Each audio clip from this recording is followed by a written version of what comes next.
Railway ബീച്ചിൽ പോവാനാണ് ഇന്നത്തെ ഞങ്ങളുടെ പ്ലാൻ. ഹോട്ടലിൽ ഇറങ്ങി വണ്ടിയും വിളിച്ച് ലോങ് ടൈൽ ബോട്ടിന്റെ ടിക്കറ്റ് എടുക്കാൻ പോയി.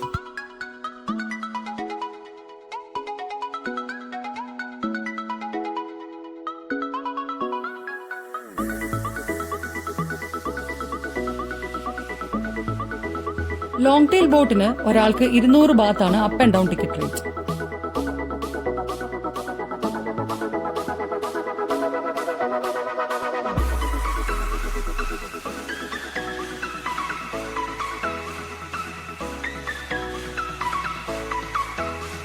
ടിക്കറ്റ് എടുത്ത് 5 മിനിറ്റ് കഴിഞ്ഞപ്പോൾ ബോട്ട് വന്നു. ചെരുപ്പും ബാഗൊക്കെ കയ്യിലെടുത്ത് ബോട്ടിൽ കയറി. ചെറിയ ഡിസ്റ്റൻസിന് ലോങ് ടൈൽ ബോട്ടാണ് നല്ലത്. കുറച്ച് നനയെന്നുള്ള പ്രശ്നമേ ഉള്ളൂ.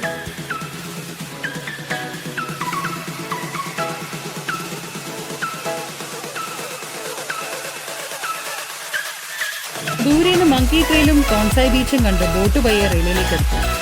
നല്ല രസമാണിത്.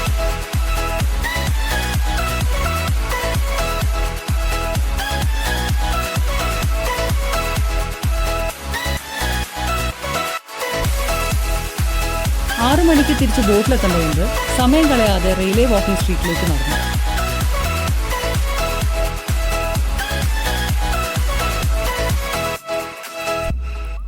പോകുന്ന വഴിക്ക് ഇടത്തും വലത്തും ഒക്കെയായി ഒരുപാട് ഷാക്സും കഫേസും ബീച്ച് ഷോപ്സും ഒക്കെ കാണാം. അതുകൂടാതെ റോക്ക് ക്ലൈംബിങ്ങിനും കാനോയിങ്ങിനും ഒക്കെയുള്ള സൗകര്യം ഇവിടെ ഉണ്ട്.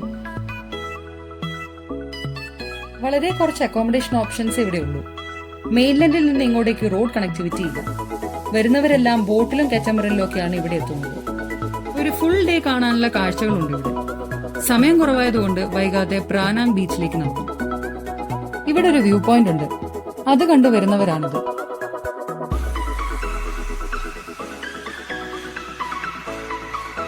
ലൈംസ്റ്റോൺ ഫോർമേഷൻ ആണ് ഇവിടെ മൊത്തം. അങ്ങനെ പ്രാനാങ് ബീച്ചിലെത്തി. ഒട്ടും തിരക്കില്ലാത്ത ഒരു കിടിലൻ ബീച്ച്. വളരെ അൺഎക്സ്പെക്റ്റഡ് ആയിട്ട് അവിടെ ഒരു ഇന്റിമേറ്റ് വെഡിങ് കാണാൻ പറ്റി. ആ ബ്യൂട്ടിഫുൾ മൊമെന്റ് ക്യാപ്ചർ ചെയ്യണമെന്നുണ്ടായിരുന്നെങ്കിലും അവരുടെ പ്രൈവസി മാനിച്ച് ഞങ്ങളത് ഷൂട്ട് ചെയ്തില്ല.